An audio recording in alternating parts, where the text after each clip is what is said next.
یہ سورہ القاریہ ہے، یہ مکی صورت ہے، اور اس سے پہلے جو عادیات پڑھی گئی یہ بھی مکی صورت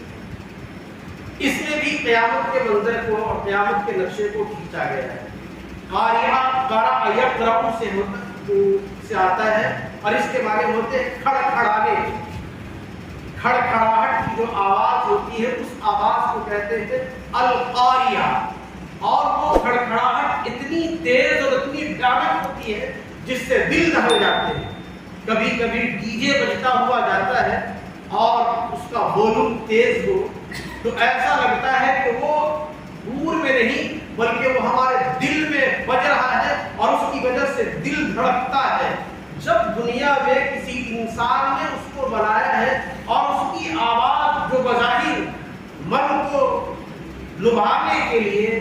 دل کو بہلانے کے لیے جس آواز کو بنایا گیا ہے، اس آواز میں ایسی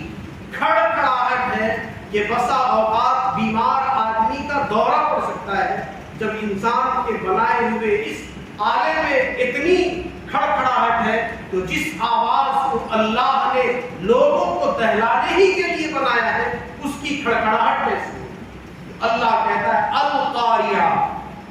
کھڑکھڑانے والی، مل قاریہ۔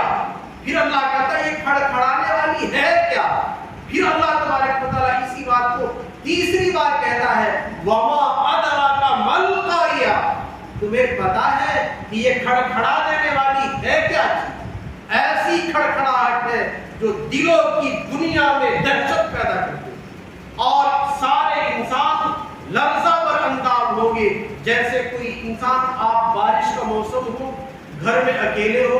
بجلی چلی گئی ہو، بجلی جو آسمان میں ہے وہ کبھی کبھی چمک رہی ہو، اور اس حالت میں آپ اور آپ کے گھر میں آپ کی بیوی ہو یا ممکن ہے کوئی اور آدمی ساتھ میں ہو اور کوئی دروازے پر دستک دے آہستے سے، تو آپ سمجھیں گے کہ کسی ضرورت کے لیے آیا ہے، لیکن وہ دستک دھیرے دھیرے تیز کر دے اور کھڑکھڑا کا زور زور سے کر دے تو پھر آپ کو ڈر پیدا ہوگا اور آپ اندر ہی اندر گھبرائیں گے، اور اس کی کھڑکھڑاہٹ اتنی تیز ہوگی لگے گا کہ وہ دروازہ توڑ کر کے اندر آئے گا تو آپ بے موت کے اس کو مر جائیں گے، آپ پر سکتہ طاری ہو سکتا ہے۔ جب اس دروازے کی کھڑکھڑاہٹ میں یہ شدت ہے اور اس کا یہ عالم ہے تو وہ آواز جسے اللہ تبارک و تعالیٰ دہشت پیدا کرنے ہی کے لیے شروع کرے گا، اس کی کھڑکھڑاہٹ کا عالم جائے۔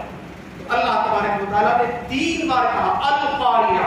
مل قاریہ، وما ادراک مل قاریہ، کھڑکھڑانے والی۔ اور یہ کھڑکھڑانے والی کیا ہے اور تمہیں پتا ہے کہ یہ کھڑکھڑانے والی کیا ہے؟ یعنی یہ تینوں بات اللہ تبارک و تعالیٰ نے ایک ہی بات کو 3 طریقے سے پیش کر کے اس کی شدت اور اس کی ہیبت کو بتلایا ہے کہ وہ کتنی ہیبت ناک آواز ہوگی جس آواز کو ہم برداشت نہیں کر پائیں گے۔ اس کے بعد اللہ تبارک و تعالیٰ کہتا ہے یوم یکون الناس کالفراش المبثوث،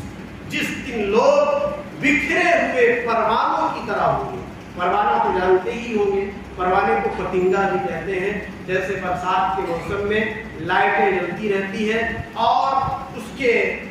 ارد گرد پروانوں کی قطار لگی ہوتی ہے، پروانے اڑتے رہتے ہیں اور اڑ اڑ کر کے اپنی جان گنواتے ہیں اور اپنے آپ کو اس چراغ اور اس شمع میں فدا کر دیتے ہیں۔ صبح میں آپ دیکھیں کہ نیچے میں تو پروانوں کی بھیڑ لگی ہوگی اور فرش میں پروانے ہی پروانے نظر آ رہے ہوں گے۔ تو جیسے لائٹ میں اور روشنی میں پروانے اپنے آپ کو قربان کرتے ہیں اور صبح میں پروانے بکھرے ہوتے ہیں، اسی طریقے سے قیامت کے دن اس آواز کے بعد لوگ بکھرے ہوئے ہوں گے، لوگ بکھرے ہوئے پروانوں کی طرح ہوں گے، کوئی ان کا مثال حال نہیں ہوگا۔ اس کے بعد اللہ تبارک و تعالیٰ کہتا ہے وَتَكُونُ الْجِبَالُ كَالْعِهْنِ الْمَنْفُوشِ، اور یہ بلند و بالا پہاڑ، ہمالیہ، مونٹ ایوریسٹ اور پتہ نہیں احد اور سارے پہاڑ